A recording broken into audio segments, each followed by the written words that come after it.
Here we are. So, okay. It's the Rock Show with Gully and Joe. We have a very special guest this week. This is Costa Vaxivenos, owner of Repulsive Echo Records. Costas, thanks for coming on. Hi, Joe. How are you? Very good. Flying solo with this interview. Gully's actually having a job interview as we speak, so all the best to him. So, yeah, let's go back to the beginning of the record label. How did Repulsive Echo come around, and what was the original aims, and how did it develop? Repulsive Echo began in 1999 as a fanzine and a small distro to my country. And after some years, I decided that I wanted to do some vinyl or special CD editions of great albums from the 90s, from which I was very much in love with these albums or music, if you want. And it was a great timing for me after my 30 years old to start doing it. The fanzine is kind of evolved as well, hasn't it? Today, you what used to be a very underground sort of way of getting out a magazine. I guess it was you have it now. People just starting their own websites and whatnot, but the fanzine is coming back in a big way. You're seeing a lot of people starting their own ones now, and they're through a Facebook page, like distributing their own. Yeah, that's fantastic if it's gonna happen again, because nothing can be compared with a real thing, with a physical format. You know, when the postman comes to your door and you have a small parcel, you open it, you have the smell of the paper, you're reading it, you listen to the music, everything is real. And I have seen a very great work by a fanzine which is called the Tough Riffs magazine. It's a new one and it's pretty killer. You say it about the physical format. Of course, nothing can beat that. And do you think that has a lot to do with the resurgence of vinyl? Because you had my generation, and I grew up with CDs. I mean, the only vinyl I had was my dad's old records. So when I started collecting albums, the CD was the only format you had. The next generation obviously had downloading, but it feels like that novelty has worn off, and real music fans, because obviously you'll have a casual fan and then an actual fan, they wanted something a bit more than just a couple of files on a screen. And do you think that is contributed to the resurgence in vinyl? Actually, for me, everything is good. The real format is good, the digital format is good. Everything helps. You go to YouTube, you discover new bands, okay? In the older years, we didn't have that chance to discover so easy some bands. We had to go to the record store and pick up a random title, or if we liked the cover, we were buying that album, and or we were buying some compilations from labels like Relapse, Repulse, and that was our way to discover new bands and new music. And but I'm not against the digital. I say you must listen to the digital. If you like it, then you must buy the real format. Of course, yeah. Try before you buy. Yeah. Yeah, I think it went too. I think the pendulum just swung too far one way, and now it's swinging back the other.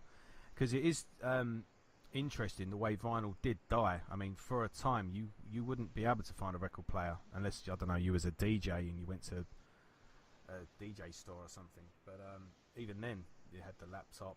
But here we are. So, where did we go from? You went to, obviously, the fanzine, and then you put out your first reissue of an album, and then it kind of went from there.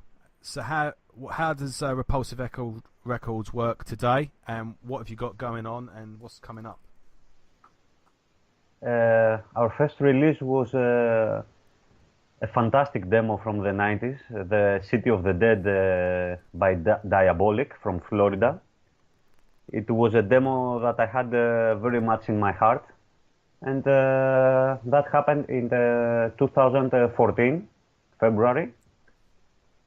And since then, we have several reissues from bands like Oppressor from Chicago, Gutted from Ohio, Solstice from Florida, the New Brutality album, Malevolent Creation. For now, we have a new band from my country, which is called Ectoplasma. It's going to be released this month. It's an EP called Skeletal Lifeforms. We have another classic from Morris Sound Studios. It's Devastation Idolatry, which is in my top 5 favorite thrash albums of all times. What else? We have Brutality in Mourning next year. We have Mortal Skull, Surface, also next year. And I'm gonna announce for the very first time from your show another reissue. A show exclusive, folks. Yeah. Yes, yes. Okay. We are gonna also do the second album by Devastation, Signs of Life. Oh, fantastic! Yeah, that album's really hard to get hold of. All right. Yeah. So, okay, let's go with that. What's going to happen with? Is that going to be an LP and CD or just LP or? For the time, we have decided to do a vinyl version again, like Idolatry. Okay. We're gonna see. Maybe a CD too. But it was another album we wanted to do because it has much adrenaline, you know, that second album.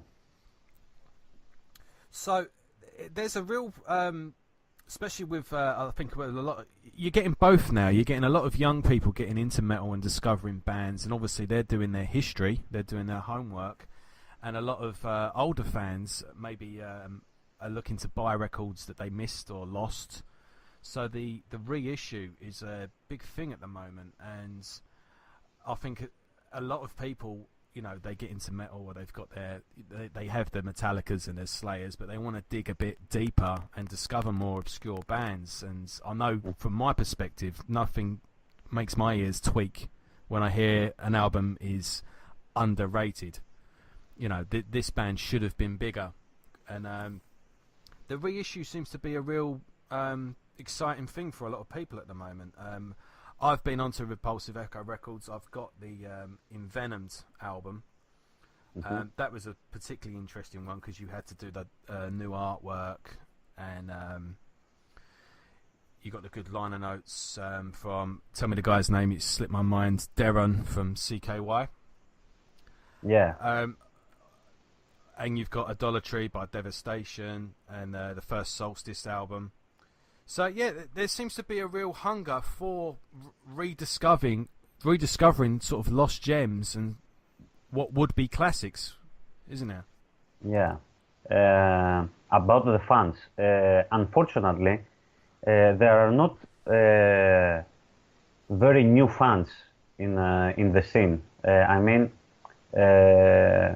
most of the people that buy our releases are between 30, 40, 50. Really? Yes. And one of my goals is to bring new blood to the scene, you know. When we were young, we were buying music very much. Unfortunately, the new fans do not do it so often. And we want the new blood. We want new fans to the music scene, you know. Of course, yeah. Okay, digital is good as we said, but more younger people must get to the There's more to trick, it, yeah. Yeah, to get into the music. As it concerns the reissues, yes, we have done a lot of reissues, but I want also to do some new albums. We did that with the new Brutality. Now it is the new Ectoplasma, and next year we're gonna do the new album of the New Yorkers, Malamore. Okay, so you're seeking of new blood. Let's talk about how did you come about releasing the new Brutality album, Tell us a little bit about Ectoplasma and yeah, about the other upcoming album you have. Brutality is a band I love from my youth.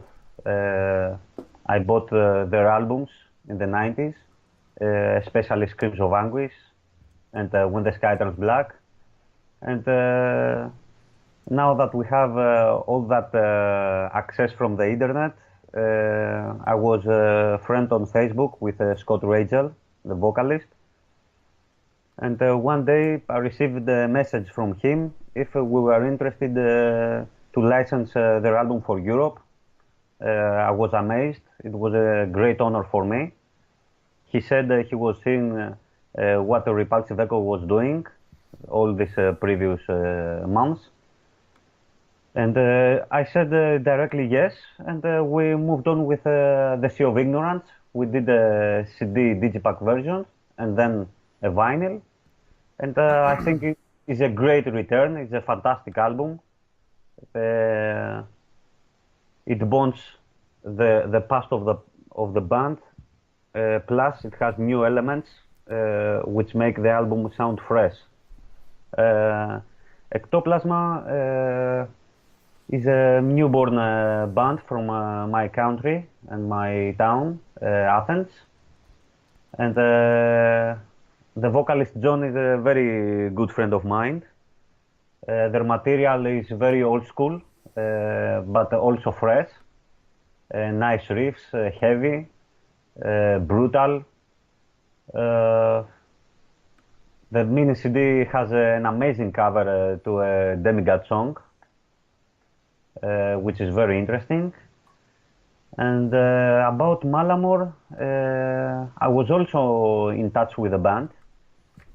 They released a great album back in the 90s. Yeah, you put me onto that album. Yeah. I bought the copy off your recommendation, and yeah, it's a great. It's a funny history they had as well, wasn't it? Because there was a big delay on that first album. Yes, and the second. I hope the third album will not be released in 2020. You know. So that's going ahead. Are they recording it, and you're going to be putting that out next year? Yes, they are in the style of Suffocation, Dehumanized, Pyrexia. This is their style. That New York sound, that real rich. Yeah, it is the style of music that makes me wanna dance. You know, dun dun dun dun dun dun dun dun dun. Like a metal John Travolta. Yeah. So what's the? Tell us a bit about the what happens with Malevolent Creations in Venom CD, because that was out of print for a while, and you had to go about getting some new artwork for it. How did you approach Phil, and tell us how that one came about?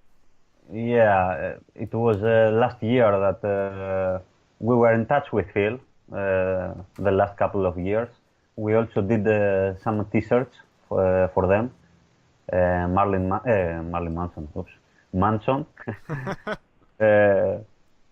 and some Stillborn, and some other designs. And Venom is a fantastic hybrid album. You know, it mixes all the phasma of extreme sound. It has thrash metal influences, has death metal influences, has grindcore influences, and all these are bonded together to this album. You know. And I asked him if he wanted to do a vinyl version, and we wanted to do a bonus EP with a cover of Dark Angel and a couple of songs. We had to find a new artwork because Travis Smith didn't have the original in his file. And we found that guy that did the last Slayer album, Marcelo Vasco. Yeah, fantastic artist, and that last the Repentless. Yeah, the artwork on that is amazing. Yeah, as it is on this as well, of course. Yes, he did the new Rebellion from Brazil album. Fabiano gave us the contact to him from Rebellion, and he came up with that artwork, and we were very amazed, me and Phil. Has all that 90s style, you know, spiders, the snake eyes, the venomous thing. And It reminded a bit the stillborn theme with the spiders and all this stuff. Yeah, that's stillborn artwork. I never could quite work out what that was. It looked like it was in the ocean at one part, but then it's like the more you look at it, it's like it's in space, and the it's also. I mean, yeah, you did the T-shirt line as well, but yeah, I always kind of look at that artwork, and I'm never quite sure what it is. It's an earth which is dissolving somehow, Yeah, and pieces are falling to a maze into the sea. yeah, crazy. But Fantastic, the dancing grave, fantastic. it's so the what's your take? So you've got the you're reissuing albums. You're now putting out new CDs. You also print T-shirts. What is the biggest thing that people miss when it comes to this part of the business? Because we interview so many bands on the show, but we've never interviewed anyone who runs a label. Hmm. And I think labels get a bad rap nowadays. People forget they are a business, and a lot of people kind of forget that there's a lot of people. They say record labels screw over a lot of bands and stuff, but also they don't see the side that some people have got a lot of money invested in this, and they don't really see the risk that people that run record labels take financially. I mean, they're the ones that get hit first as well when things go wrong. So if someone was, I always ask bands, what advice would you give to someone starting out in a band? So if someone was looking to start a distro or a record label, what would be the thing that people forget the most, or what advice would you give yourself starting out if you could go back? Um, I honestly don't consider myself or Repulsive Echo, if you want, a record label like as we know it so far. Of course, Uh, yeah. I know you guys are a different league to Nuclear Blast or Roadrunner, but the basic principle, yeah, yeah, uh, we can be compared with these monsters, but first of all, I'm a fan of music. Then I do the label. The releases are in the same vein. I have to like a release very much, or a T-shirt, or something else. Then I'm gonna put it on release. Uh, of course, in the past, some labels have ripped off bands. They stole the money. They stole the merchandise. Uh, we have heard a lot of stories of bands being not treated very well. But this is the different thing that we do. First of all, we want to be in touch with the bands like friends. We like the band like us, the work we do, the quality we do. And after this, it begins a whole trip before we release an album. We take the artwork, we have to fix the artwork, or we have to find the original artwork. We don't put a digital scan or something like this. Uh, there are times that I have to spit blood to find a band, like I did with Gutted. I tried for almost 8 to 10 months to find the band and to find the artist, to find the original artworks. that's Then another. the, Yeah, that's what's intrigued me as well, isn't it? Because that's one thing that's intrigued me about this is how you get in contact with a certain band and how you sort of talk them round to putting it together, because there must be so many different people involved. Because yeah, you've got the artist, you've got the original label that put it out. They might not want to release it, and yeah, it's getting the recordings. There must be so many boxes to tick. there are a lot of boxes. Yeah, But for example, with Diabolic or with Solstice, it was very easy. We set it up in 5 minutes. But with other bands like Gutted, as I said, I had to check on Facebook to discover old friends of theirs, their old friends to give me some contacts with their families or the band themselves. Uh, as you know, the Gutted brothers lost one of their brothers, the guitarist. and it was very difficult for me to approach a family when they had a loss, and I wanted to do a reissue, and they had their brother lost. So, as you understand, it was a very difficult situation, and I had to fight for it almost 8 to 10 months. And some artworks also are very difficult to find. Some recordings are very difficult to find. We have to speak with the sound engineer to make the sound great, to fix the artwork, to make the whole packaging to be very quality. So, yeah, go on to Repulsive Echo Records. I truly recommend this label. It's not a label, it's a distro. But it's a great place. If you're a metaler, you will find something you love. Get yourself a t-shirt. Check out Malamore, Ectoplasma, the new Brutality album. Check out Demented Ted and pick up the new Malevolent Creation reissue Envenomed. I've got the original album and I actually bought it again. It's worth every penny. The 3 extra bonus tracks, the awesome liner notes by Derek from CKY. Yeah, this is lovingly put together, and you can tell that Costas puts his heart into everything he releases. So let's talk about metal. Let's just get into it. As I was saying with Devastation, Idolatry, that was I interviewed Steve Tucker from Morbid Angel and Warfather, and he said that was his favourite thrash metal album. Sorry. So you know you're in the right place with that album. What's your favourite albums of all time? Top 5, or you can give it your favourite thrash or your favourite death metal or 5 all time. It's up to you. Yeah, from classic metal bands, my favorites are Sirens from Savatage, Crimson Glory, Transcendence. From thrash metal, it's definitely my favorite album, Beneath the Remains. Sepultura, yeah. Yep. From Metallica, Master of Puppets, Slayer, it's Son of Mercy, amazing album with amazing riffs. From death metal would be Symbolic and Human from Death. Of course. What else? In Dark Purity from Monstrosity, Malevolent Creation, Retribution. A lot of albums. From Your Country, Harmony Corruption by Napalm Death.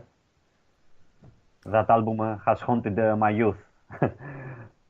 It's funny because that was such a strange album because Napalm Death would kind of go down in history for scum and for enslavement to obliteration, but it was when Harmony Corruption, obviously you had more or less a completely new lineup. You had two American guitarists join, and Barney Greenway, and they went out to Florida to record that. So it's a funny album, that, because death metal really did.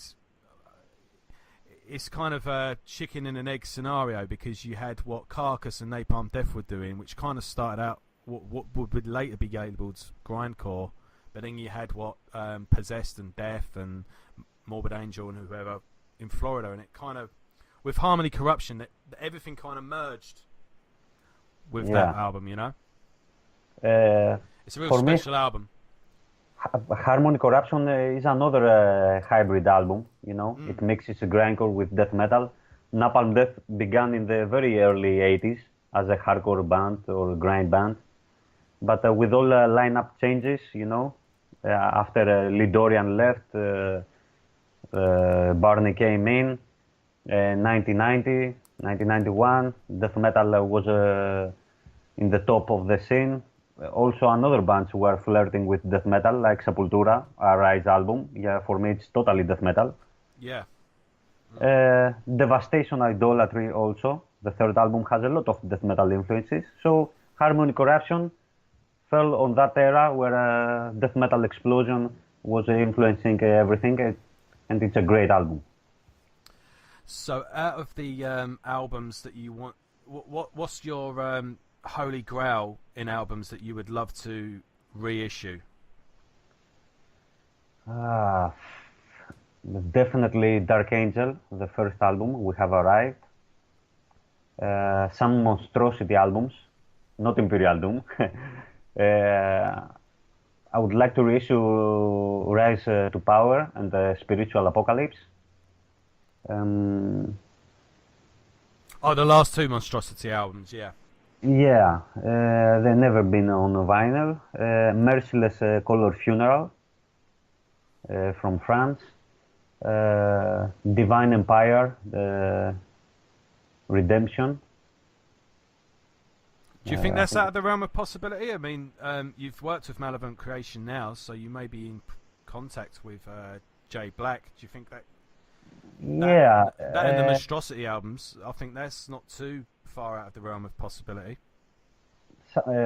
some rights or some licenses are not into bands' hands anymore. Some are on labels, some are on bands. You have to work a bit with it to discover where are the rights, and you have to be patient with that part. Okay, so Costas, thanks for coming on the show. If you just want to plug the website one more time, tell people where they can find you. Okay, thank you very much, Joe. It was a pretty much honor for me One to second, have mate. me invited. So, if you just want to tell us what the website is, where people can Yeah, find Repulsive Echo, yeah? yeah, it is www.repulsiveecho.com, and we have a Facebook page. They can contact us from there. Awesome. So, yeah, thanks very much for coming on. Ευχαριστώ in Greek. All right, mate. The interview's finished. I'll chat to you for a little bit. Okay. Right, I've tried to contact Leviathan. Is it Leviathan? No, it's not Leviathan, is it? It's Monolith, sorry. Yeah. The other word for Leviathan. Mm-hmm. I've added 4 of them I can find on Facebook. I can't find the singer. One of them has accepted my request, but he's not. And I sent all 4 the same message, which Mm-hmm. I forwarded to you. You read it. Yeah. One's accepted my request, but he hasn't read the message. And the YouTube video that the album's on, I put a comment on that saying I'm trying to get hold of the band. If anyone knows anyone, get back to me. And Kyle Brown replied to my comment saying, "Yeah, I'm on Facebook if you want to get hold of me." Oh. So I replied, "I've added you on Facebook and sent you a message. So Yeah. have a look." And again, I've added him, but I've had nothing back. But I've not got a notification that the message has been read either.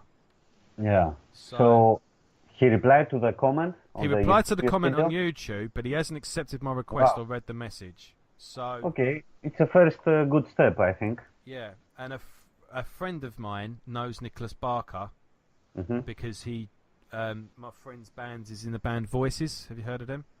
It's No. former Akakoka members. Mm-hmm. Well, they did some gigs last year, and the drummer couldn't make the gigs, so Nick Barker stepped in. So the guy did 2 or 3 shows with Nicholas Barker. So he's got direct contact with him, and I've asked him to send him a message giving me my details to get hold of me. But again, Okay.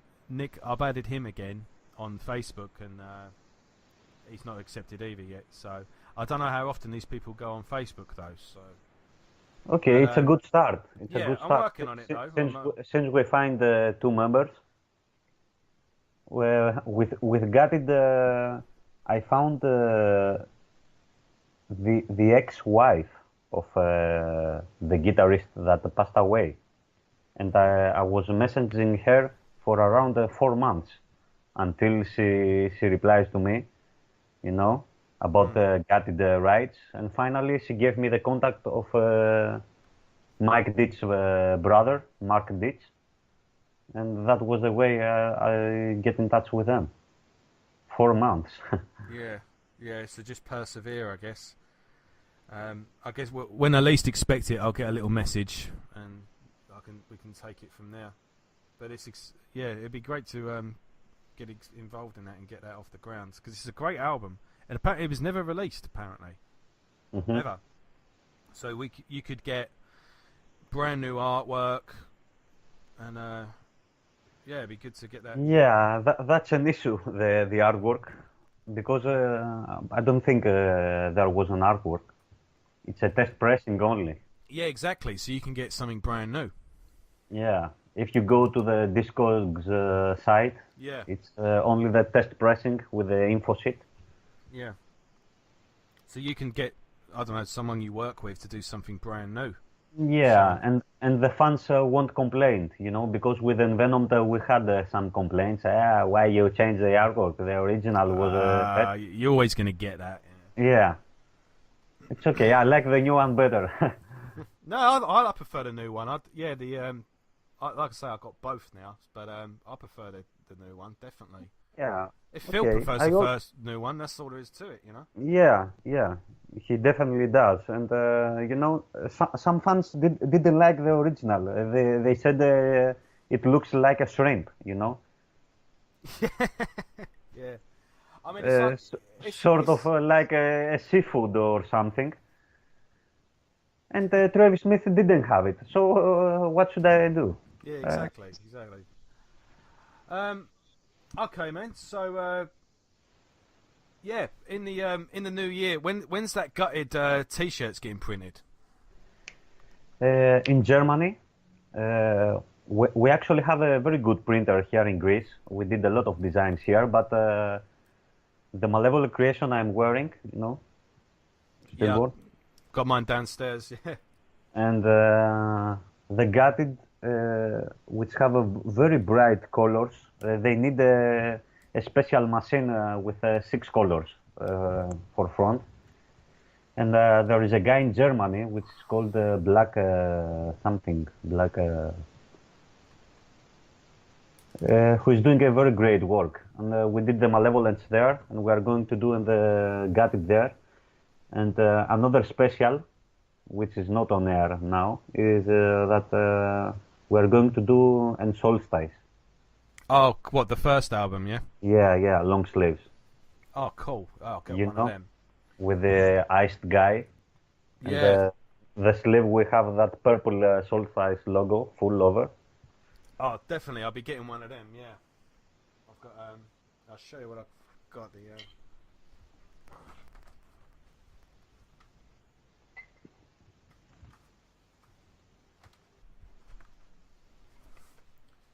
Yeah, I've got this one. This is the first 2 albums. It's the dive bomb reissue. Yeah. Yeah, great. And yeah, so you got the 2. You've got the original Prey, and then you got it's sort of remastered, but they recorded some guitar parts again. We used the remastered. This is a great album. The third album is very great, and I'm very interested to do a vinyl version with this. We had Alex Marquez on the show a couple of years ago. Yeah? Really nice guy. Yeah, he told that guy's been through hell, man. Because the reason he's not on this album, he said this album's fully got my back in. I love that album, but he got he went deep sea diving and he got infected with a parasite. Yeah. And he's good now. he was looking to get his feet amputated at one point. You were going to have to cut off your feet. Imagine that. But, it's terror. We speak yesterday about the Solstice long sleeves. That album, the third album, To Dust, is fantastic. I want to do a vinyl version in the future. The drummer is really great. And the guitarist, Dennis Munoz, they call him Dennis Murphy. what do you think of their new vocalist? The young guy? Yeah, we had him on the show also. He's great. He's great. Taylor, that's his name. Ryan Taylor, yeah. Yeah, great. great guy, great vocals, and I've seen some videos on YouTube from some shows in USA. He's pretty much in the style of Rob Barrett vocals Mm. Yeah, good point. from Yeah, debut. I've interviewed Rob Barrett as well. Yeah, He was cool. He's very laid back though. He's very yeah. yeah. Yes. But yeah, okay, man. I'm going to get on. I've got a few things to do today. So Okay. it's nice speaking to you again. And Thank you yeah, very much. Again. when the gutted when they're available, I'll do a big order. I'm going to get some CDs as well, and I'll get in the new year, get Christmas out the way, and I'll order one of those. I'll get the Solstice shirt as well, definitely. Okay. So yeah, when if I hear anything more, obviously I'll contact you as well from this band. I really hope this